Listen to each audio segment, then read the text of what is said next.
La entrevista del Telematutino 11, gente importante, a tratar temas importantes. ¿Y qué tema más importante que lo que ocurre en el mundo?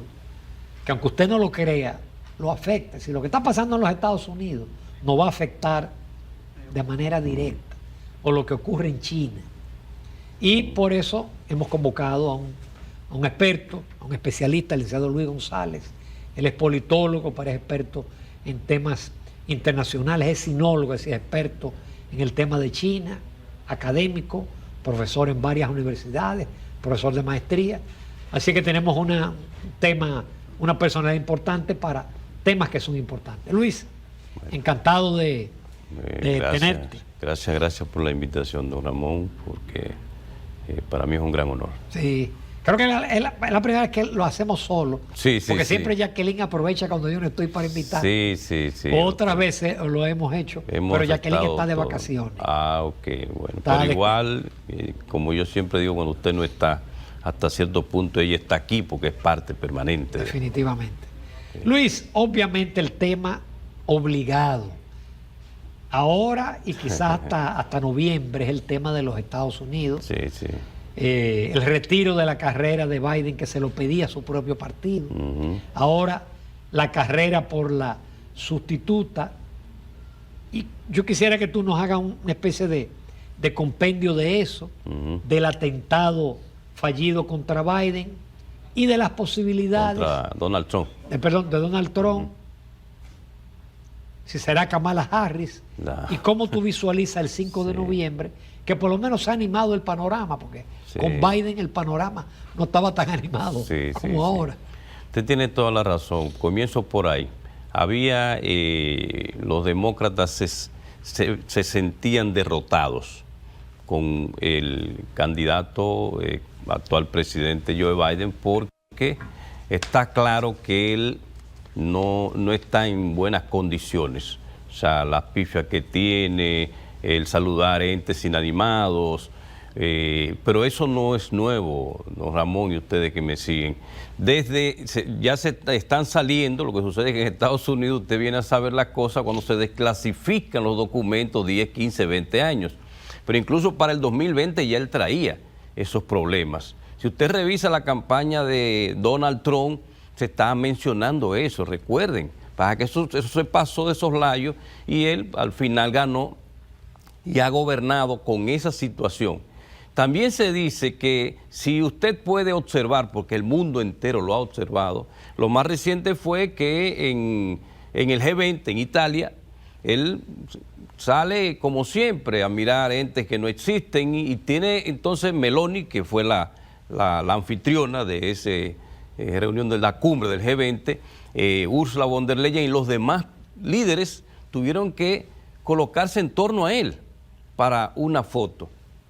Y lo más reciente en Washington, D.C., para conmemorar el 74 aniversario de la OTAN, aunque fue en abril, lo celebraron allá en Europa, pero también eso fue reciente.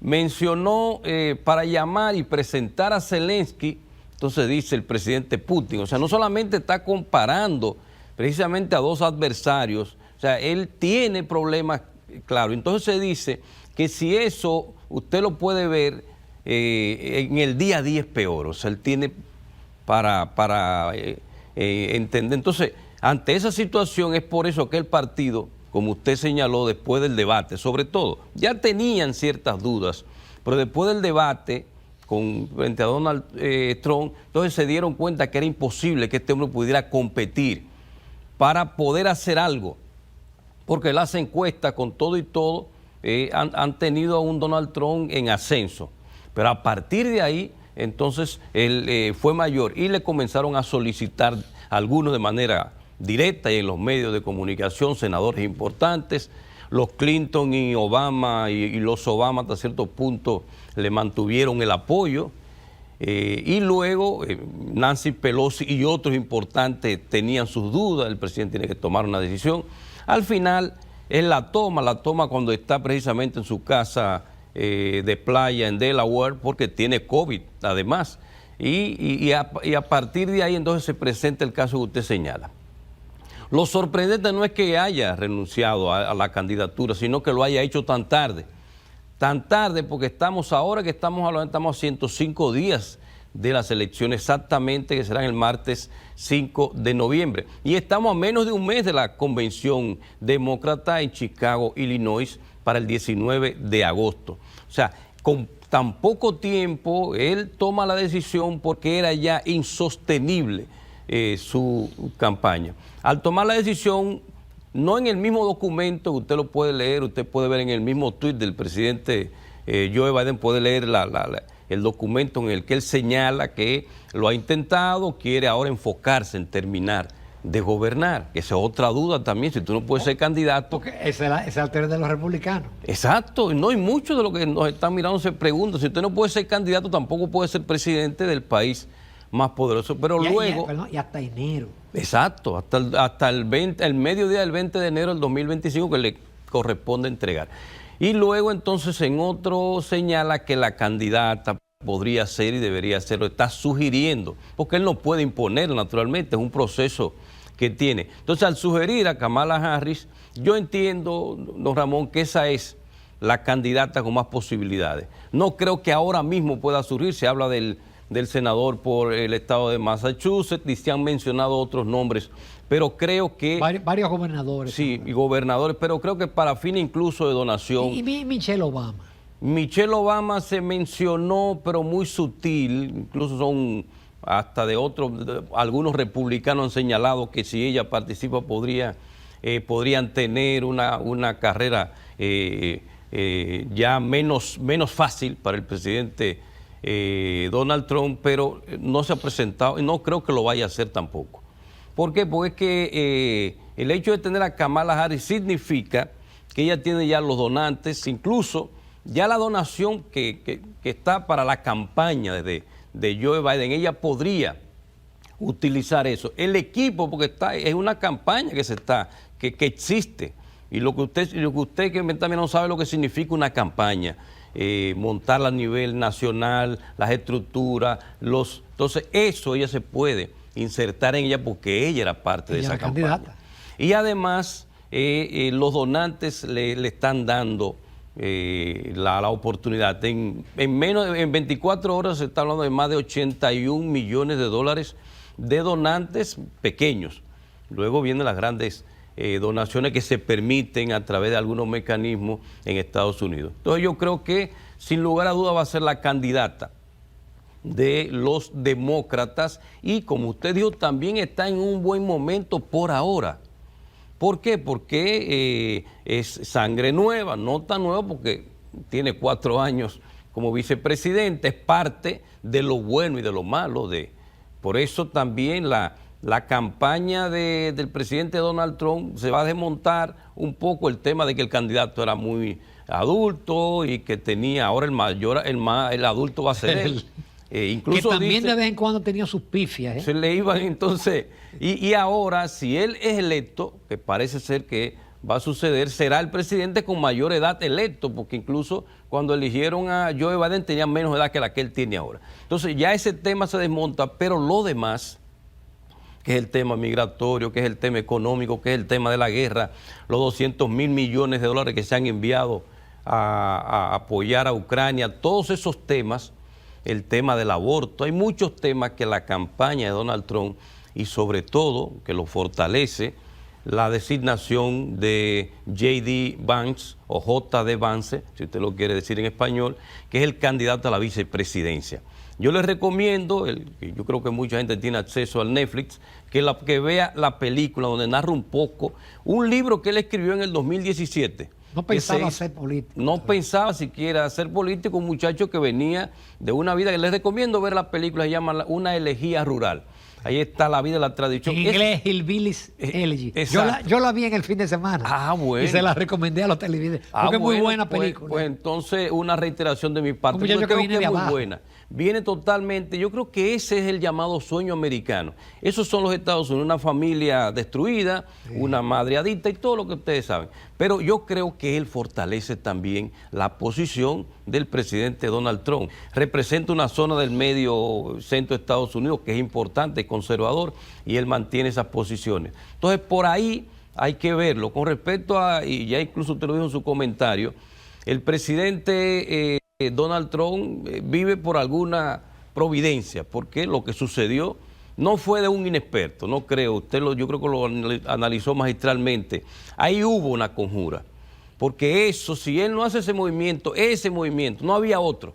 Ese era el único, el que hizo en ese instante, como él gesticula tanto, porque el tiro iba directamente a la cabeza y por el movimiento entonces sucede lo que sucedió. O sea, no es verdad que un muchacho de 20 años inexperto iba a poder hacer un disparo. El rifle no tenía mira. El que tenía el muchacho, que siempre mueren, no lo dejan que ni siquiera pueda.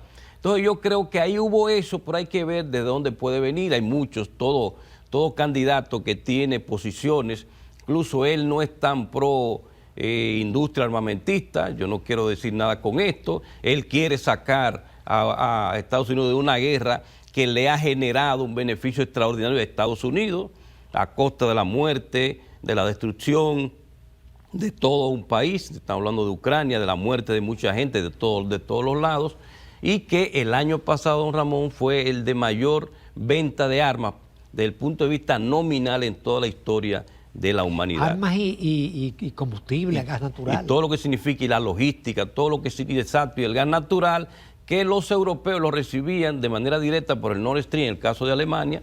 Dicho sea de paso, Alemania, que era la locomotora económica de Europa, está en recesión.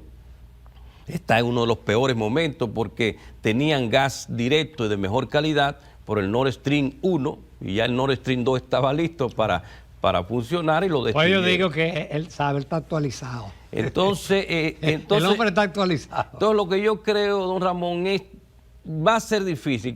Cuando usted mismo señaló el caso de Kennedy, ahora hemos visto varias películas, documentales, pasa el tiempo para usted poder saber. Eso en su momento se va a saber. ¿Qué hubo ahí?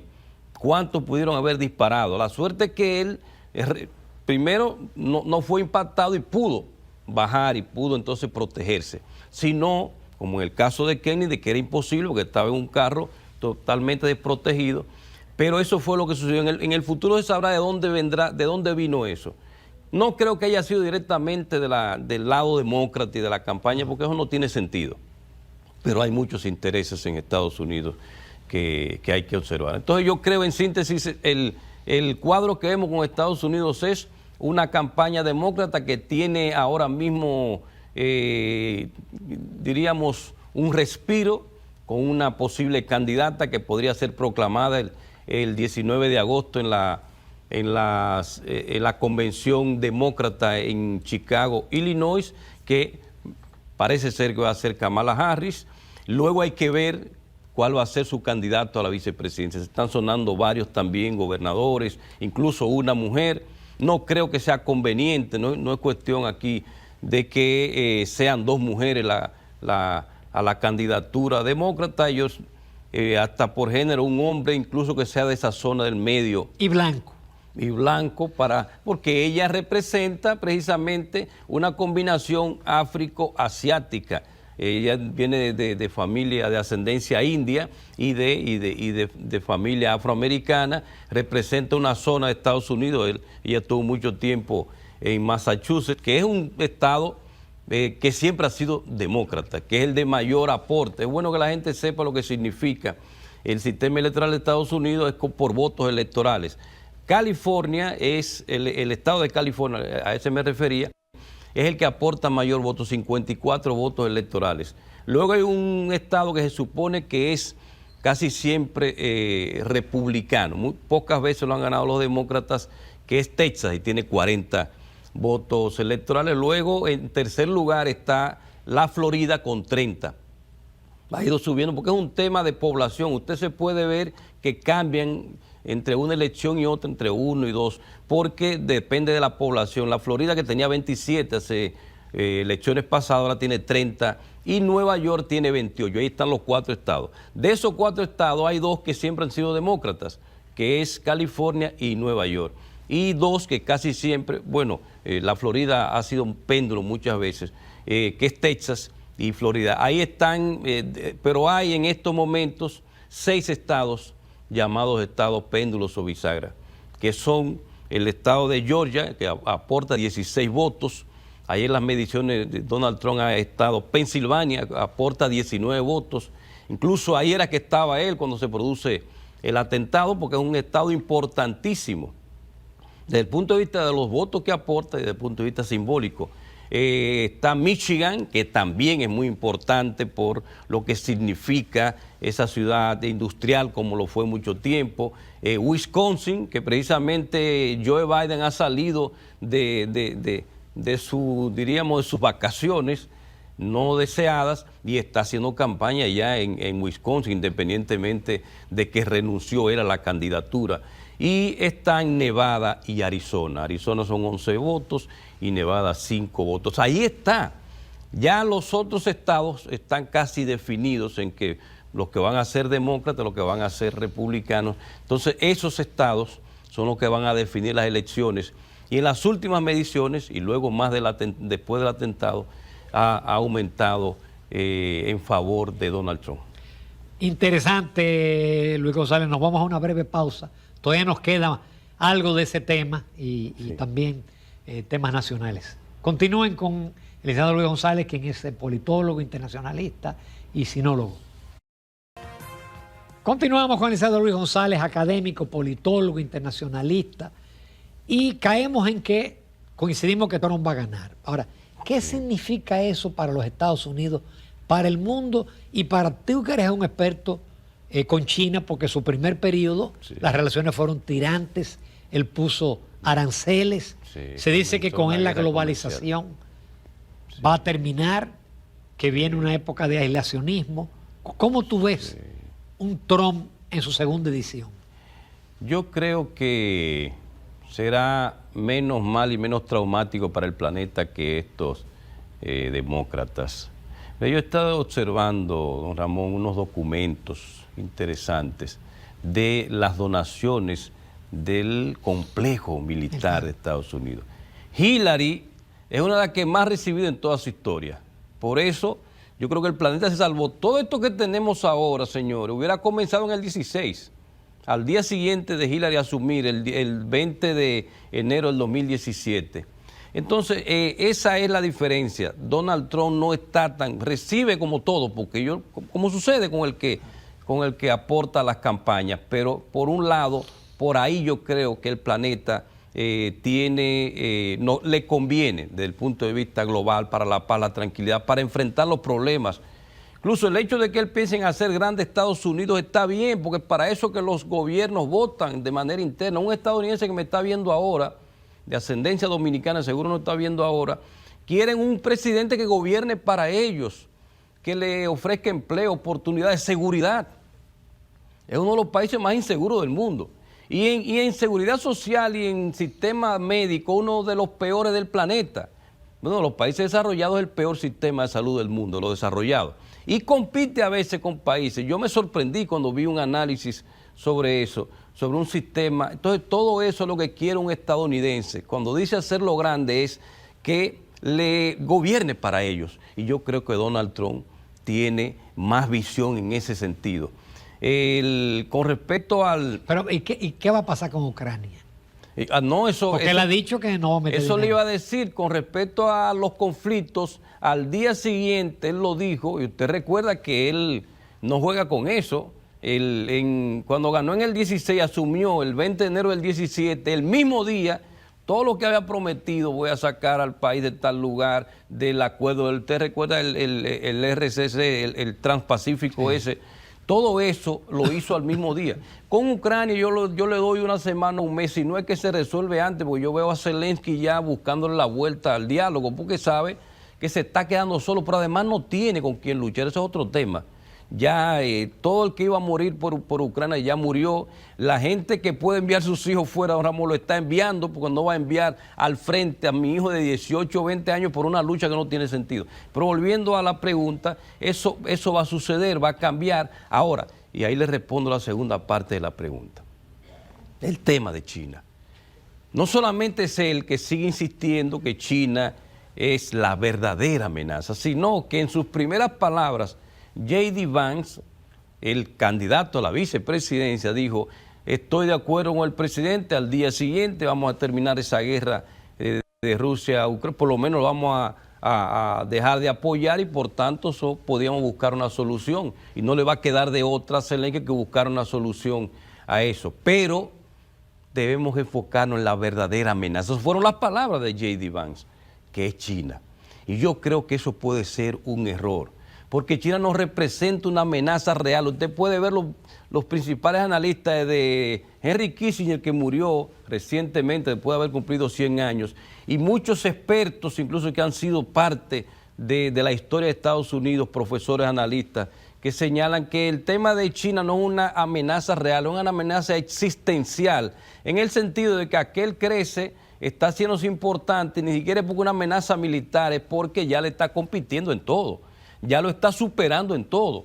Entonces eso hay que aceptarlo, es como que un vecino suyo esté superando, entonces yo no quiero que él supere, lo quiero eliminar. Ese es el único razonamiento que tiene Estados Unidos, porque no es porque China representa otra amenaza. Porque ellos no quieren imponer su sistema político. No, para nada. Ellos simplemente lo que pasa es que se están comiendo el comercio internacional, con la ruta de la seda, están conquistando a América Latina, varios países de América Latina, y entonces, lógicamente, y los Estados Unidos han abandonado su patio de atrás, porque los Estados Unidos han abandonado América Latina, se puede decir.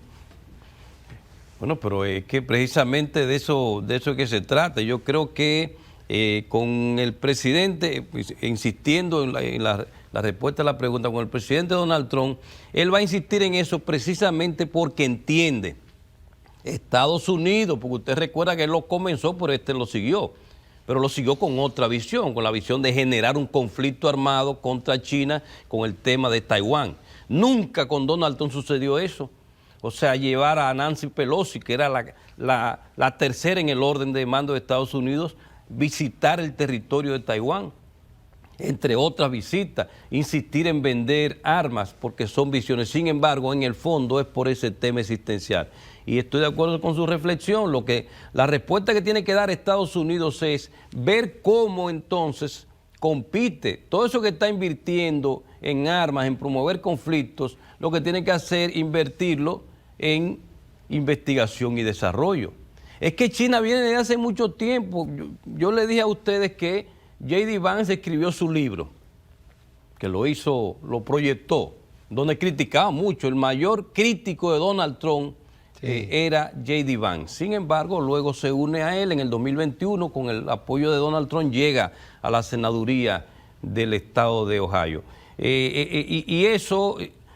Entonces, siguiendo con esto, el presidente Donald Trump tiene que retomar lo que iba a suceder en enero del 20. Usted que me está viendo puede buscarlo. Él iba a llegar a un acuerdo con China en el tema de la guerra comercial. Ya estaba ahí. Pasa que ahí viene el COVID-19. Se hace viral el tema en Estados Unidos, él lo maneja mal, se olvidan los demás temas.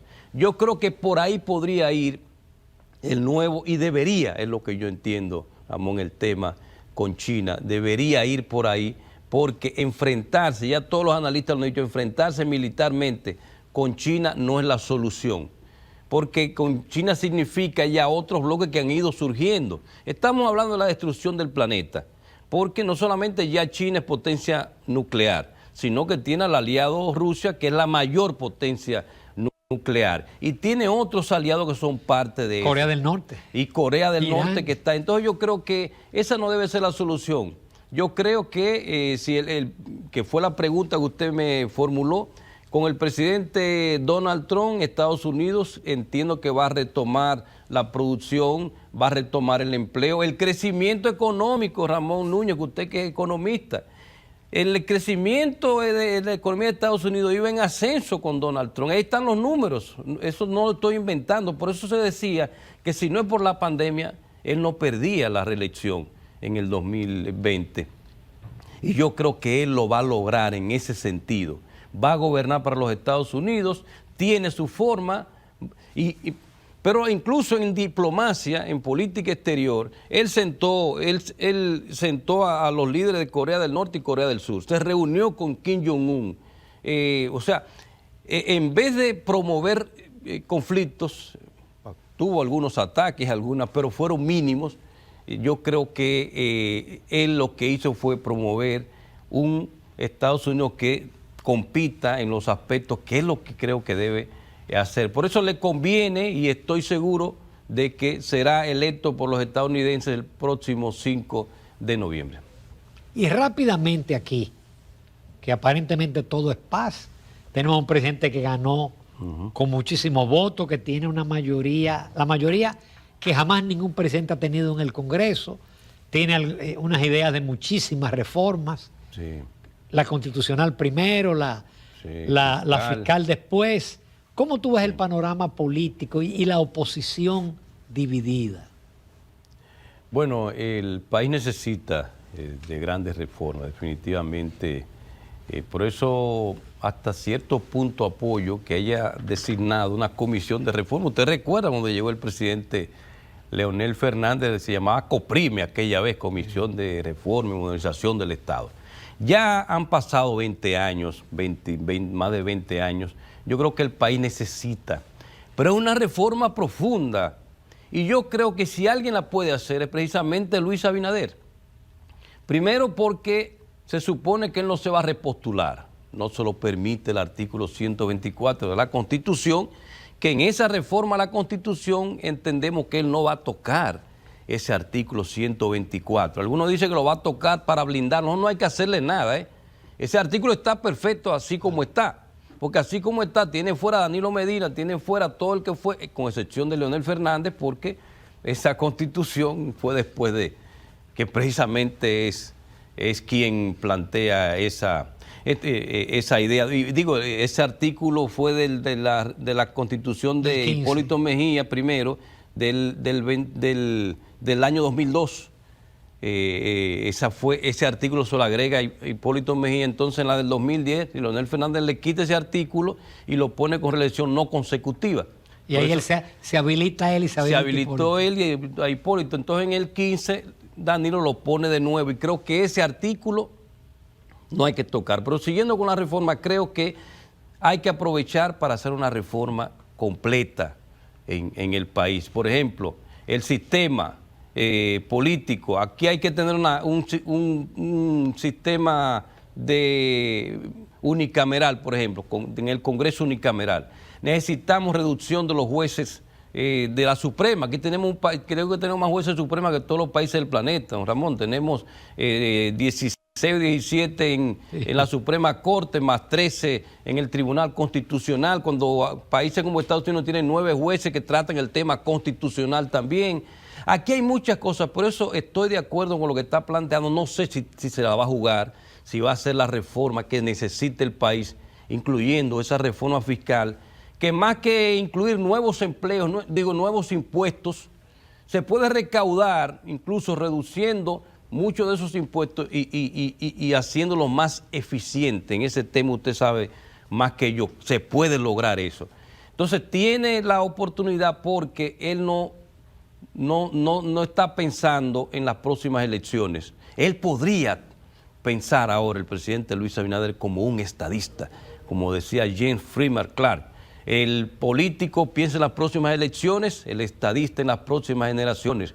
Eso es lo que Luis Abinader tiene la responsabilidad y la posibilidad, sobre todo, de hacer. La oposición, ya usted lo dijo, el presidente Fernández acaba de escribir un artículo, pero tiene la posición de que ¿para qué una reforma constitucional? Yo creo que este gobierno tiene que explicar para qué es, porque yo mismo no sé si es para, se ha mencionado que es para blindar y para, no, hay que reformar la Constitución, hay que aprovechar para reformarla de verdad. Pero tiene que explicarse, no solamente a Leonel Fernández, sino a usted, a mí, a todo el país.